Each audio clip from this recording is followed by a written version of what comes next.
Good morning दोस्तों। आज अपन बात करते हैं सेल बैटरी भाग 3। सेल और बैटरी का पार्ट 3 पढ़ते हैं दोस्तों। उसी क्रम में आगे सेल बैटरी पार्ट 3 की बात करते हैं दोस्तों। सेल बैटरी का पार्ट 3 क्या है उसके बारे में डिस्कस करते हैं।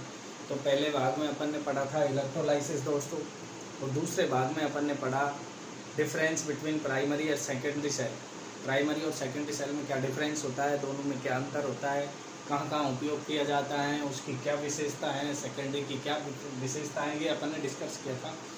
आज के अपन जो भाग 3 है इसमें सेल से जुड़ी रिलेटेड परिभाषाएं पढ़ेंगे, सेल से रिलेटेड डेफिनेशन पढ़ेंगे, उसके साथ प्राइमरी सेल भी पढ़ेंगे। Cell related definition, cell related definition and primary cell का डिस्कस करेंगे दोस्तों। तो एक सेल प्राइमरी सेल है या सेकेंडरी सेल है, वो किन किन चीज़ों से मिलता है। उसमें दो छड़ें होती हैं जिन्हें एक को एनोड कहते हैं, एक को कैथोड कहते हैं। एक प्लस होता है, एक माइनस होता है, और इन दोनों का क्या नाम होता है, इन्हें क्या कहते हैं दोस्तों, इलेक्ट्रोड कहते हैं। तो इलेक्ट्रोड। दूसरा, इसमें घोल भरा रहता है जिसे इलेक्ट्रोलाइट कहते हैं। ये कुछ सेलों में द्रव रूप में भरा रहता है, कुछों में शुष्क रूप में ड्राई पेस्ट पाउडर के रूप में भरा रहता है।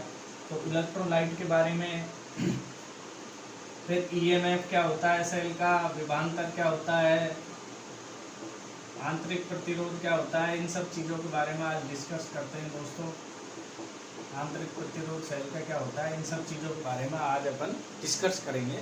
सेल से रिलेटेड डेफिनेशंस जो हैं छोटी मोटी, उनके बारे में आज अपन डिस्कस करते हैं। तो सबसे पहले देखते हैं दोस्तों इलेक्ट्रोड। सबसे पहले अपन देखते हैं इलेक्ट्रोड क्या होता है। तो सबसे पहली परिभाषा है अपनी आज के इस वीडियो में। अगर आपको दोस्तों अच्छा लगा है तो इसको लाइक, सब्सक्राइब और शेयर जरूर करें अपने दोस्तों को दोस्तों। तो पहला पॉइंट है इलेक्ट्रोड। आज की क्लास में पहला पॉइंट है सेल के इलेक्ट्रोड क्या होते हैं, इलेक्ट्रोड किन्हें कहते हैं। तो धातु की वे दो छड़ें जिन्हें घोल में डुबोया जाता है या जिनसे करंट घोल में प्रवेश करता है और बाहर निकलता है, उन्हें क्या कहते हैं दोस्तों, इलेक्ट्रोड कहते हैं। और इलेक्ट्रोड अपने दो इलेक्ट्रोड होते हैं सेल के अंदर। कौन से इलेक्ट्रोड होते हैं, दो इलेक्ट्रोड होते हैं। एक होता है एनोड इलेक्ट्रोड और एक होता है कैथोड इलेक्ट्रोड। दो छड़ें होती हैं धातु की, एनोड को प्लस कहते हैं, कैथोड को क्या कहते हैं, माइनस कहते हैं। तो जो एनोड है दोस्तों, ये कैथोड है, इसे माइनस कहते हैं, एनोड को प्लस कहते हैं। तो कैथोड से करंट प्रवेश करता है और एनोड से करंट बाहर निकलता है। तो इलेक्ट्रोड क्या होती हैं, धातु की वे दो छड़ें जिनसे करंट घोल में प्रवेश करता है, बाहर निकलता है, उन्हें अपन इलेक्ट्रोड कहते हैं। और बात करें एनोड की, तो एनोड से करंट बाहर निकलता है, कहाँ जाता है, बाहर निकलता है।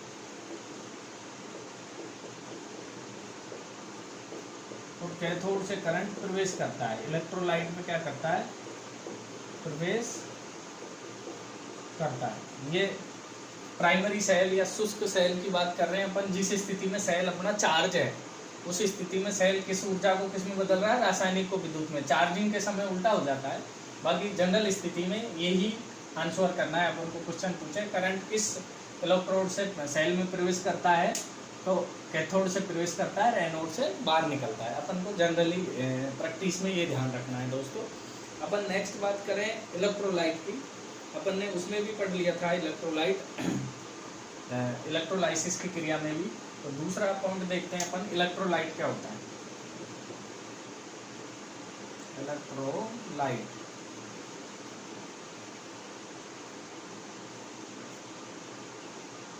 इलेक्ट्रोलाइट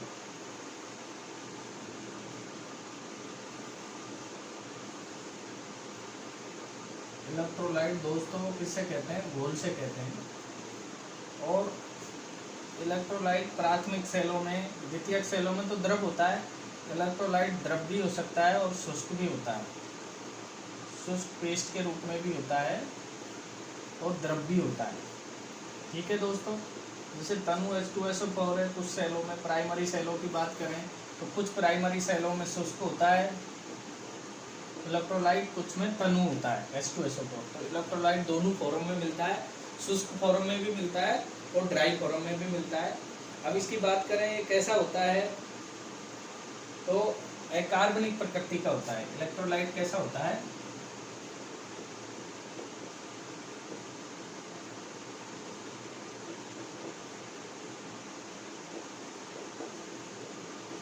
कार्बनिक प्रकृति का होता है। दूसरा, ये इसका ऋणात्मक ताप गुणांक होता है, ऋणात्मक ताप गुणांक। ताप बढ़ाने पर प्रतिरोध घटता है, इसलिए इसे अपन क्या कहेंगे, ऋणात्मक ताप गुणांक। जैसे अपन ने देखा होगा प्राइमरी सेल को धूप में रखने पर उसका आंतरिक प्रतिरोध कम हो जाता है, टर्मिनल वोल्टेज थोड़ा सा इंक्रीज हो जाता है। तो अपन कहते हैं यार सेल धूप में रखने से चार्ज हो गया, चार्ज नहीं होता, थोड़ा आंतरिक प्रतिरोध डिक्रीज हो जाता है कुछ समय के लिए। दूसरा बात करें कि इलेक्ट्रोलाइट है, इसके जो प्रतिरोध की अपन बात करें तो चार्ज होने पे इसका प्रतिरोध क्या होता है, कम हो जाता है, और डिस्चार्ज पे इसका प्रतिरोध दोस्तों बढ़ जाता है। तो इसका प्रतिरोध कैसे हुआ, परिवर्तनीय प्रतिरोध।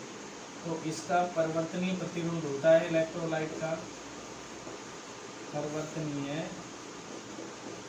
प्रतिरोध होता है। इलेक्ट्रोलाइट का क्या होता है, परिवर्तनीय प्रतिरोध होता है। इलेक्ट्रोलाइट का परिवर्तनीय प्रतिरोध होता है दोस्तों, ये परिवर्तनीय प्रतिरोध प्रकृति का होता है इलेक्ट्रोलाइट। और इसका प्रतिरोध क्या होता है, परिवर्तनीय होता है, कम अधिक होता रहता है सेल के चार्ज व डिस्चार्ज से। और लास्ट बात करें अपन कि इलेक्ट्रोलाइट क्या है, बैड कंडक्टर ऑफ इलेक्ट्रिसिटी या गुड कंडक्टर ऑफ इलेक्ट्रिसिटी या इंसुलेटर, या क्या होता है। इलेक्ट्रोलाइट बिजली का इंसुलेटर होता है, इंसुलेटर मीन्स कुचालक होता है, अर्धचालक होता है, बैड कंडक्टर ऑफ इलेक्ट्रिसिटी या चालक होता है। तो इलेक्ट्रोलाइट क्या होता है इनमें से, तो दोस्तों इलेक्ट्रोलाइट चालक होता है, जब तो करंट इससे प्रवाहित होता है। तो इलेक्ट्रोलाइट क्या होता है, एक चालक होता है। इलेक्ट्रोलाइट क्या होता है दोस्तों, एक चालक होता है। तो ये थे इलेक्ट्रोड, इलेक्ट्रोलाइट। तीसरा अपन पॉइंट देखते हैं आंतरिक प्रतिरोध। तीसरा क्या देखते हैं, आंतरिक प्रतिरोध। तीसरा अपना पॉइंट है इंटरनल रेजिस्टेंस ऑफ सेल। अब बात करते हैं सेल का इंटरनल रेजिस्टेंस क्या होता है, सेल का आंतरिक प्रतिरोध क्या होता है, और ये किस पर निर्भर करता है। जैसे अपन ने बाहरी प्रतिरोध देखा था, पदार्थ की लंबाई के समानुपाती व कटाक्ष क्षेत्रफल में विलोमानुपाती होता था। इसी तरह आंतरिक प्रतिरोध,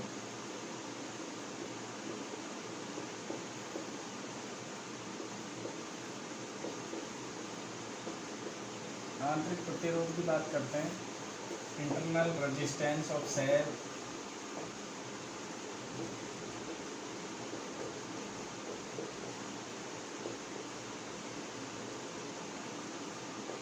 सेल का आंतरिक प्रतिरोध क्या होता है दोस्तों, तो सेल का आंतरिक प्रतिरोध क्या होता है, ये दो इलेक्ट्रोड होते हैं दोस्तों,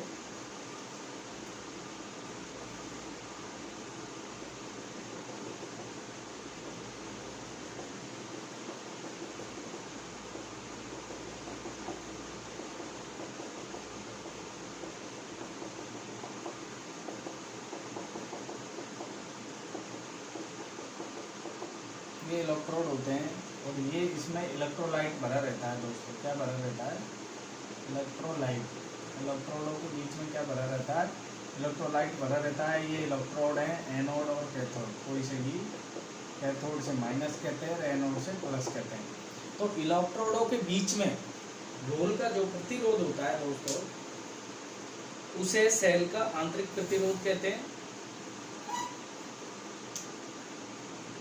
ये बीच में जो घोल भरा है, इसका जो रेजिस्टेंस है, इसे सेल का आंतरिक प्रतिरोध कहते हैं।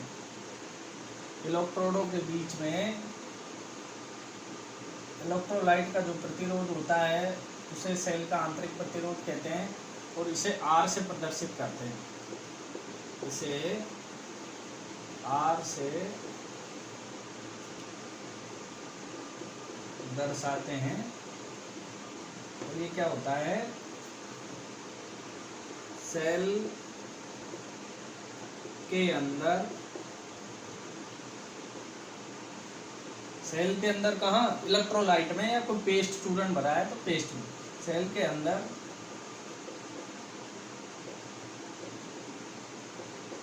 इलेक्ट्रोडों के बीच का प्रतिरोध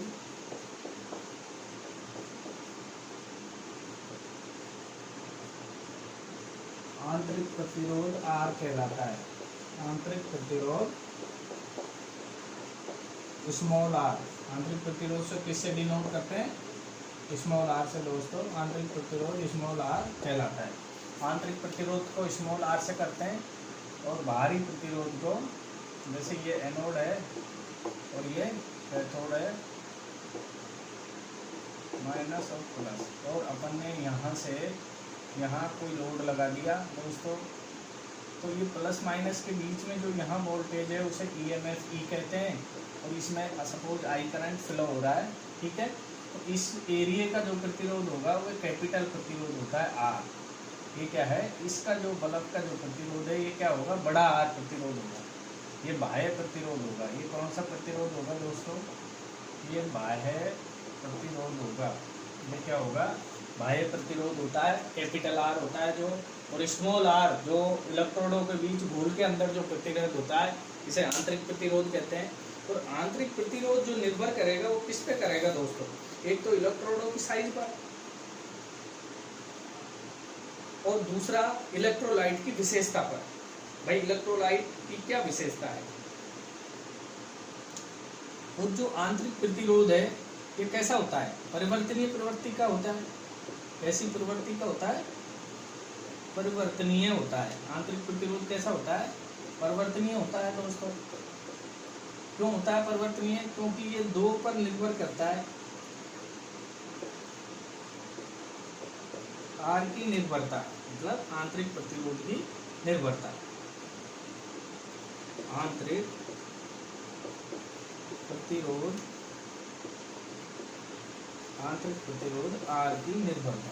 अभी इस पर निर्भर करेगा दोस्तों। आंतरिक प्रतिरोध कैसे कम होगा, या तो अपन इलेक्ट्रोडों का साइज बढ़ा देंगे तो ये बड़े हो जाएंगे, तो ये एरिया कम हो जाएगा। तो ये दो चीजों पे निर्भर करता है, इलेक्ट्रोड की साइज, क्षेत्रफल व आकार। दूसरा घोल की, इलेक्ट्रोलाइट की विशेषता। घोल कैसा है, इलेक्ट्रोलाइट, भाई घोल जैसे गाढ़ा है तो विस्कोसिटी डाउन होगी, तो आंतरिक प्रतिरोध क्या होगा, बढ़ जाएगा। जैसे जैसे बैटरी डिस्चार्ज होगी आंतरिक प्रतिरोध बढ़ जाएगा, जैसे जैसे बैटरी चार्ज होगी आंतरिक प्रतिरोध क्या हो जाता है दोस्तों, कम हो जाता है। तो डिस्चार्ज पे बढ़ जाता है। और जैसे अपन चार्ज और डिस्चार्ज की बात करें तो जैसे अपनी बैटरी डिस्चार्ज हुई तो डिस्चार्जिंग के केस में क्या हुआ, आंतरिक प्रतिरोध अपना बढ़ गया। क्या हो गया दोस्तों, आंतरिक प्रतिरोध बढ़ गया। अब आंतरिक प्रतिरोध बढ़ गया तो ओम के नियम से V बराबर क्या होता है, IR। वोल्टेज ड्रॉप क्या होगा, सेल के अंदर जो वोल्टेज ड्रॉप होगा, सेल के अंदर जो वोल्टेज ड्रॉप होगा दोस्तों, सेल के अंदर वोल्टेज ड्रॉप, सेल के अंदर जो वोल्टेज ड्रॉप होगा वो क्या होगा, IR। ओम के नियम से क्या हो जाएगा, V बराबर IR, वोल्टेज ड्रॉप होगा जो। अब अपना आंतरिक प्रतिरोध बढ़ गया, R बढ़ गया, तो वोल्टेज ड्रॉप भी बढ़ गया। तो अपना सेल के अंदर क्या होगा, वोल्टेज ड्रॉप बढ़ जाएगा। क्या होगा, वोल्टेज ड्रॉप बढ़ जाएगा। और जब वोल्टेज ड्रॉप बढ़ गया दोस्तों तो टर्मिनल वोल्टेज जो है VT को क्या कहेंगे, टर्मिनल वोल्टेज। VT को क्या कहेंगे दोस्तों, टर्मिनल वोल्टेज। तो अपना टर्मिनल वोल्टेज जो है VT ये क्या हो जाएगा, कम हो जाएगा। टर्मिनल वोल्टेज कम कब हो जाएगा, जब सेल डिस्चार्ज होगा तो वोल्टेज ड्रॉप बढ़ेगा, वोल्टेज ड्रॉप बढ़ेगा तो टर्मिनल वोल्टेज कम हो जाएगा। तो चार्ज के केस में बात करें दोस्तों तो आंतरिक प्रतिरोध कम हो जाता है, वोल्टेज ड्रॉप कम हो जाता है। आंतरिक प्रतिरोध कम होगा तो वोल्टेज ड्रॉप कम होगा, तो वोल्टेज ड्रॉप कम होगा तो टर्मिनल वोल्टेज अपना क्या होगा, बढ़ जाएगा। टर्मिनल वोल्टेज अपना क्या होगा दोस्तों, बढ़ जाएगा। तो आंतरिक प्रतिरोध क्या है? इलेक्ट्रोडों के बीच का, घोल के अंदर इलेक्ट्रोडों के बीच का जो प्रतिरोध होता है, या इलेक्ट्रोलाइट के अंदर जो इलेक्ट्रोडों के बीच का प्रतिरोध होता है, उसे इंटरनल रेजिस्टेंस कहते हैं, आंतरिक प्रतिरोध कहते हैं। और ये दो चीज़ों पर निर्भर करता है, इलेक्ट्रोड की साइज, क्षेत्रफल, आकार, या इलेक्ट्रोलाइट की विशेषता, घोल की क्या विशेषता है, इस पर भी ये निर्भर करता है। भाई घोल किस प्रकार का है। अब इसमें क्या है, इलेक्ट्रोलाइट का जो प्रतिरोध है ये तो स्थिर रहता है, इलेक्ट्रोलाइट का प्रतिरोध तो स्थिर रहता है, इलेक्ट्रोड का प्रतिरोध तो क्या रहता है? स्थिर रहता है। परंतु इसका जो प्रतिरोध है घोल का, ये क्या है, कभी कम हो रहा है, कभी अधिक हो रहा है। भाई जैसे डिस्चार्ज हुआ तो अधिक हो गया, चार्ज होने पे कम हो गया, इसलिए जो आंतरिक प्रतिरोध है इन दोनों चीजों पे निर्भर कर रहा है। तो इलेक्ट्रोडों का प्रतिरोध तो स्थिर है, परंतु घोल का क्या हो रहा है, कम अधिक हो रहा है चार्जिंग डिस्चार्जिंग पे। तो इसलिए टोटल आंतरिक प्रतिरोध क्या होता है, परिवर्तनीय प्रकृति का होता है। ऐसा होता है टोटल, जो कुल आंतरिक प्रतिरोध की बात करें तो कुल आंतरिक प्रतिरोध कैसा होता है दोस्तों, परिवर्तनीय प्रकृति का होता है। तो ये इलेक्ट्रोलाइट की प्रकृति व इलेक्ट्रोडों की धातु पर निर्भर करता है। किस पर निर्भर करता है? इलेक्ट्रोडों की धातु व इलेक्ट्रोलाइट की प्रकृति पर। विशेषता या इलेक्ट्रोलाइट की प्रकृति और इलेक्ट्रोडों की धातु, इलेक्ट्रोड किस साइज का बना है, किस क्षेत्रफल के हैं, किस धातु के हैं, इलेक्ट्रोडों की साइज या किस धातु के बने हैं, उस चीज पे आंतरिक प्रतिरोध अपना निर्भर करता है। अब आगे इसकी बात करें दोस्तों, तो आंतरिक प्रतिरोध का फॉर्मूले की बात करें तो आंतरिक प्रतिरोध क्या हुआ, अभी बात करते हैं। अब जो अपना भारी प्रतिरोध है R, वो इस स्मॉल r प्रतिरोध के कैसे लग रहा है, जो आंतरिक प्रतिरोध छोटा r है इसके बड़ा r कैसे लग रहा है, श्रेणी में। तो सेल का कुल प्रतिरोध क्या होगा, सेल का कुल प्रतिरोध निकालेंगे तो सेल का कुल प्रतिरोध हो जाएगा बाहरी प्रतिरोध प्लस आंतरिक प्रतिरोध। तो कुल प्रतिरोध क्या हो गया, बड़ा R प्लस स्मॉल r। अब अपन ओम के नियम से देखें, I बराबर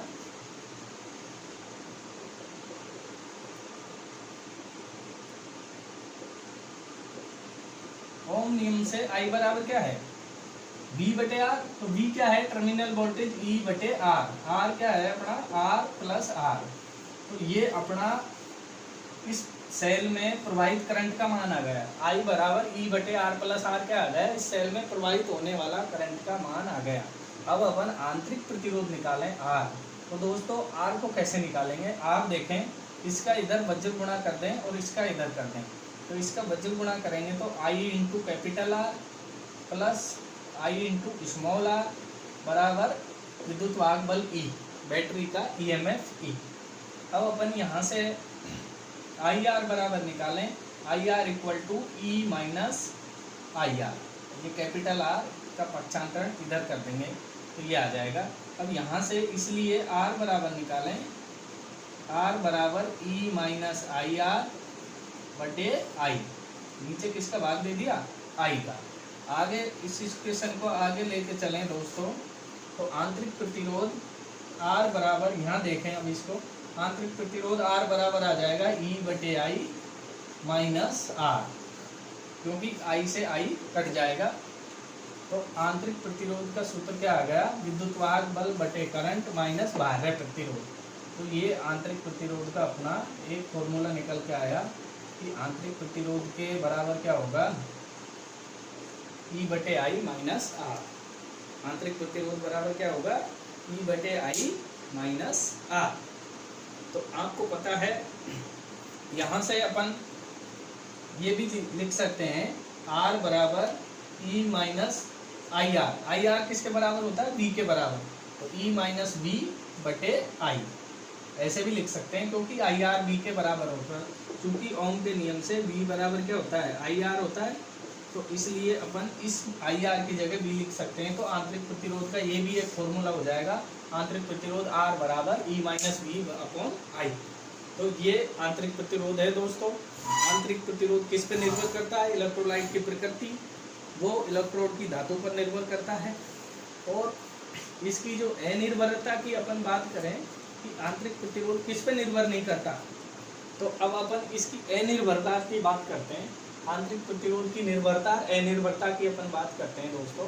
तो ये आंतरिक प्रतिरोध था, कुल प्रतिरोध बाह्य प्रतिरोध प्लस आंतरिक प्रतिरोध दोनों को जोड़ देंगे, कुल प्रतिरोध आ जाएगा। ओम के नियम से I बराबर V बटे आर होता है, तो V क्या है, EMF क्या है, E बटे आर प्लस आर।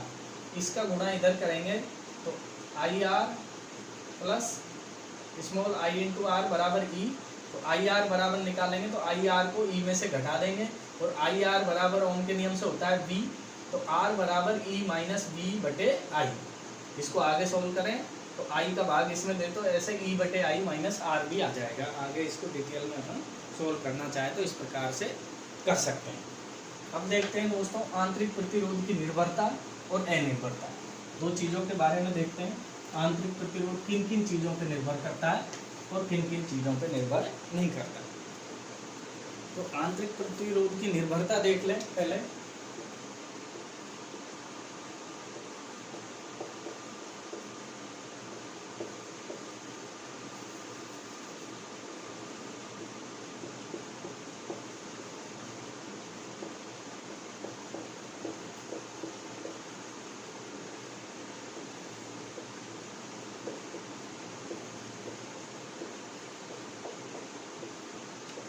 आंतरिक प्रतिरोध की निर्भरता, निर्भरता दो चीज़ों पर निर्भर करती है दोस्तों।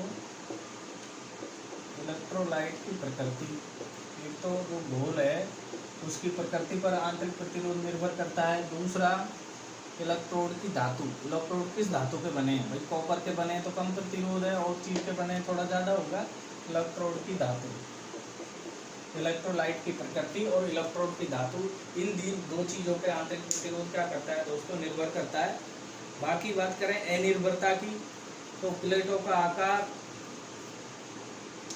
अनिर्भरता की बात करें, अनिर्भरता की बात करें तो पहली है प्लेटों का आकार, प्लेटों का आकार। दूसरी प्लेटों का आकार, प्लेटों का क्षेत्रफल, सेल का आकार। तीसरा है घोल की मात्रा, इलेक्ट्रोलाइट कितना भरा है, इलेक्ट्रोलाइट की मात्रा या घोल की मात्रा। प्लेटों का क्षेत्रफल। पांचवें पॉइंट की बात करें, ये जो सब चीजें हैं इन पे इलेक्ट्रोलाइट निर्भर नहीं करता। सेल का आकार है, घोल की मात्रा है, इलेक्ट्रोलाइट, प्लेटों का आकार है, इलेक्ट्रोलाइट का क्षेत्र है, और सेल का चार्जिंग डिस्चार्जिंग ईएमएफ, सेल का चार्जिंग डिस्चार्जिंग पर भी आंतरिक प्रतिरोध निर्भर नहीं करता। मतलब जो सेल का ईएमएफ है उस पर, सेल के ईएमएफ पर भी आंतरिक प्रतिरोध अपना निर्भर नहीं करता दोस्तों। तो ये था अपना आंतरिक प्रतिरोध। अब अपन बात करते हैं सेल का ईएमएफ और विभवांतर क्या होता है। सेल का ईएमएफ क्या होता है और विभवांतर क्या होता है दोस्तों, इसकी अपन बात करते हैं। अब सेल का ईएमएफ क्या है और विद्युत वाहक वो विभवांतर क्या होता है। अब बात करते हैं सेल का ईएमएफ, सेल का ईएमएफ, ईएमएफ इसे कहते हैं इलेक्ट्रोमोटिव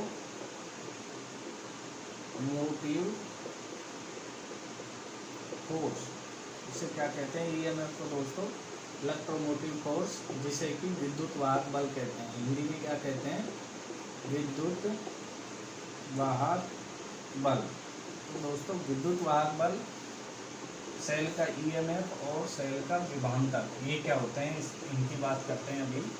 सेल का विभवांतर, तो सेल के ईएमएफ की बात करें तो सेल पे जो ओपन सर्किट जो वोल्टेज होता है दोस्तों, बिना लोड का जो वोल्टेज होता है या खुले परिपथ में जो वोल्टेज होता है, उसे सेल का ईएमएफ कहते हैं। जैसे ये कोई सेल है दोस्तों, अपन ने ये कोई प्राइमरी ड्राई सेल ले लिया, ये शुष्क सेल है, तो इस पे अपन ने ये कोई परिपथ है इसका, यहाँ पे लोड, इस पे लोड नहीं लग रही है, यहाँ अपन ने क्या लगा दिया, वोल्ट मीटर, खुला परिपथ है, ये वोल्ट मीटर लगा दिया। तो इस स्थिति में जो वोल्ट मीटर की रीडिंग आएगी वो क्या दर्शाएगी, ईएमएफ दर्शाती है। अर्थात सेल का खुला परिपथ वोल्टेज, सेल का खुला परिपथ वोल्टेज ईएमएफ कहलाता है। क्या कहलाता है? ईएमएफ कहलाता है। सेल का खुला परिपथ वोल्टेज ईएमएफ कहलाता है, या इसको दूसरे शब्दों में कह सकते हैं कि बिना लोड वोल्टेज, सेल पे जब लोड नहीं है उस समय का वोल्टेज, या दूसरे शब्दों में बात करें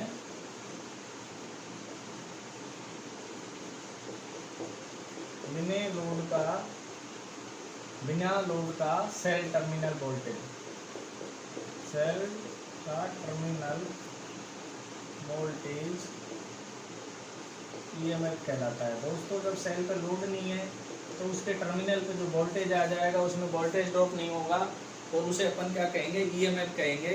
अर्थात खुले परिपथ में जो सेल के टर्मिनल पे जो वोल्टेज होगा वो किसके तुल्य होगा? ईएमएफ के। तो ईएमएफ बराबर टर्मिनल वोल्टेज होगा कब? अगर सेल खुला परिपथ है। सेल कैसा है? खुला परिपथ है, तो उसका वोल्टेज किसके बराबर होगा? टर्मिनल वोल्टेज के बराबर होगा। क्या रहेगा दोस्तों? टर्मिनल वोल्टेज के बराबर रहता है। अगर सेल खुला परिपथ है तो उसका वोल्टेज टर्मिनल वोल्टेज के बराबर रहता है। अब बात करें दोस्तों सेल के विभवांतर की। सेल के विभवांतर की बात करें तो लोड पर टर्मिनल वोल्टेज या बंद परिपथ में जो टर्मिनल वोल्टेज होता है, सेल का विभवांतर की बात करें, सेल का विभवांतर क्या है? तो सेल का विभवांतर क्या होता है दोस्तों? लोड पर टर्मिनल वोल्टेज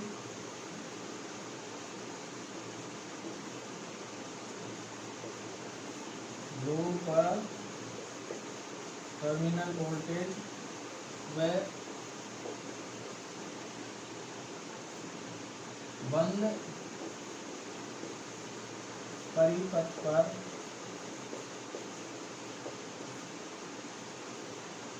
लोड पर टर्मिनल वोल्टेज या बंद परिपथ पर सेल का टर्मिनल वोल्टेज या बंद परिपथ पर सेल का टर्मिनल वोल्टेज विभवांतर कहलाता है। या बंद परिपथ पर सेल का टर्मिनल वोल्टेज क्या कहलाता है दोस्तों?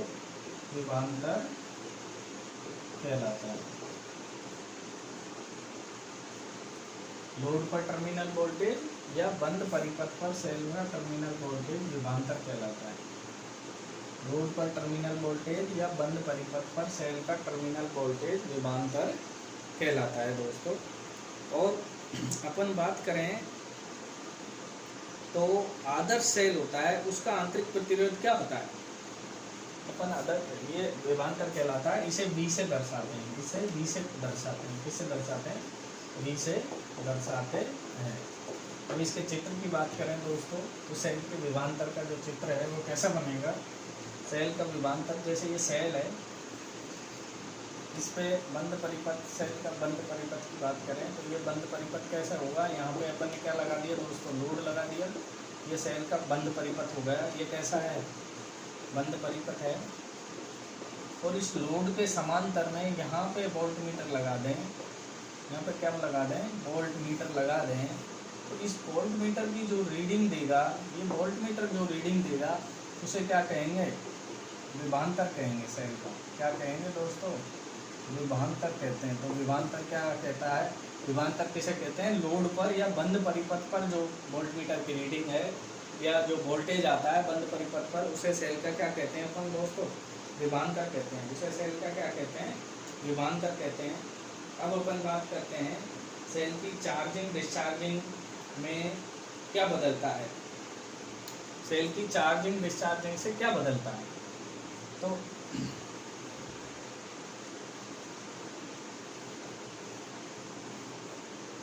आगे बात करें, सेल में दो प्रक्रिया होती हैं। सेल की चार्जिंग डिस्चार्जिंग से प्रभावित कारक। क्या प्रभावित होता है? ईएमएफ, भाई जो ईएमएफ रहता है ये तो स्थिर रहता है, ये चार्जिंग डिस्चार्जिंग से कैसा रहता है? अपरिवर्तित रहता है। मतलब किसी भी सेल का ईएमएफ तो क्या है? स्थिर रहता है। ईएमएफ क्या रहता है दोस्तों? ईएमएफ जो ई है ये तो हमेशा स्थिर रहता है, चाहे सेल चार्ज हो चाहे डिस्चार्ज हो। ईएमएफ स्थिर रहता है चार्ज व डिस्चार्ज स्थिति में। चार्ज व डिस्चार्ज की स्थिति में क्या रहता है? ईएमएफ तो स्थिर रहता है। तो चार्ज डिस्चार्जिंग से जो परिवर्तित होता है वो विभवांतर परिवर्तित होता है। क्या होता है? परिवर्तित क्या होता है? विभवांतर परिवर्तित होता है। चार्जिंग डिस्चार्जिंग से विभवांतर परिवर्तित होता है। जब बैटरी को चार्ज करते हैं तो टर्मिनल वोल्टेज बढ़ जाता है, और जब बैटरी डिस्चार्ज होती है तो टर्मिनल वोल्टेज घट जाता है। जैसा कि मैंने बताया था, आंतरिक प्रतिरोध के कारण। आंतरिक प्रतिरोध चार्ज करने पर कम हो जाएगा तो टर्मिनल वोल्टेज बढ़ जाएगा, वोल्टेज ड्रॉप कम हो जाएंगे। ऐसे ही आंतरिक प्रतिरोध डिस्चार्ज पे बढ़ जाता है तो टर्मिनल वोल्टेज अपना घट जाता है। इस कारण ये ऐसा होता है। तो ईएमएफ अपरिवर्तित रहता है चार्जिंग डिस्चार्जिंग से। आप बैटरी चार्ज हो या डिस्चार्ज हो, ईएमएफ तो उसका उतना ही रहेगा। चार्ज का भी ईएमएफ उतना ही है, डिस्चार्ज का भी उतना ही। अर्थात ईएमएफ एक अप्रभावित राशि है। ईएमएफ उसको कहेंगे कि चार्जिंग अवस्था में, बैटरी जब ओपन सर्किट अवस्था में है, चार्जिंग की अवस्था में है, तो उसके खुले परिपथ पर कितना वोल्टेज आया वो ईएमएफ कहलाता है। तो ईएमएफ एक अपरिवर्तित क्वांटिटी होती है दोस्तों। अब आगे अपन बात करें ईएमएफ और टर्मिनल वोल्टेज के रेशियो की बात करें तो अब इन दोनों में से बड़ा कौन सा होगा? ईएमएफ बड़ा होगा या टर्मिनल वोल्टेज? तो आगे अपन बात करें दोस्तों, तो बैटरी का जो है, बैटरी या सेल, तो इसका बैटरी या सेल का जो ईएमएफ है ये हमेशा बड़ा रहता है विभवांतर से, टर्मिनल वोल्टता से। किससे बड़ा रहता है? टर्मिनल वोल्टता से। ईएमएफ विद्युत वाहक बल है जो बैटरी का विद्युत वाहक बल बड़ा होता है किससे? टर्मिनल वोल्टता से। किससे बड़ा होता है दोस्तों? टर्मिनल वोल्टता से हमेशा बड़ा रहता है, टर्मिनल वोल्टता से। ईएमएफ हमेशा किससे बड़ा रहता है? टर्मिनल वोल्टता से बैटरी का। हमेशा की ये बात है कि ईएमएफ हमेशा वह राशि है, खुला परिपथ वोल्टेज, तो खुला परिपथ वोल्टेज हमेशा बड़ा होगा किससे? टर्मिनल वोल्टेज से। हमेशा खुला परिपथ वोल्टेज दोस्तों क्या होता है? बड़ा होता है। क्या होता है? बड़ा होता है। अब अपन बात करें ईएमएफ, ये बड़ा होगा हमेशा, और ये क्या होगा? छोटा होगा। ये टर्मिनल वोल्टेज हमेशा छोटी राशि होगी, ये बड़ा होगा। अब अपन रेशो की बात करें तो ईएमएफ बटे टर्मिनल वोल्टेज का अनुपात निकालें तो ये क्या आएगा? एक से अधिक आएगा, एक से कम। तो एक से बड़ा आता है दोस्तों। एक से बड़ा क्यों आता है? क्योंकि ईएमएफ क्या है? बड़ी राशि है, ईएमएफ बड़ा रहता है, तो टर्मिनल वोल्टेज छोटा रहता है। तो बड़ा में छोटा का भाग देते हैं, डिवाइड करते हैं, तो हमेशा मान क्या आता है? एक से बड़ा आता है। तो ईएमएफ बटे टर्मिनल वोल्टेज का जो अनुपात है वो हमेशा एक से बड़ा आता है। क्या आता है दोस्तों? हमेशा एक से बड़ा आता है। इनका जो अनुपात है वो क्या आता है? हमेशा एक से बड़ा आता है। और अपन यूँ कहें कि टर्मिनल वोल्टेज और ईएमएफ का अनुपात निकालें तो बड़ा नीचे आ गया, ऊपर छोटा रहेगा, तो ये हमेशा छोटा होता है एक से। ये क्या होता है दोस्तों? एक से छोटा रहता है, ये एक से छोटा होता है टर्मिनल वोल्टेज ईएमएफ का अनुपात, और ये हमेशा एक से बड़ा रहता है। किसका? ईएमएफ बटे टर्मिनल वोल्टा का अनुपात हमेशा एक से बड़ा रहता है। ये हमेशा किससे रहता है? एक से छोटा रहता है दोस्तों। अब आदर्श सेल की बात करें दोस्तों कि आदर्श सेल का वोल्ट का ड्रॉप क्या होता है?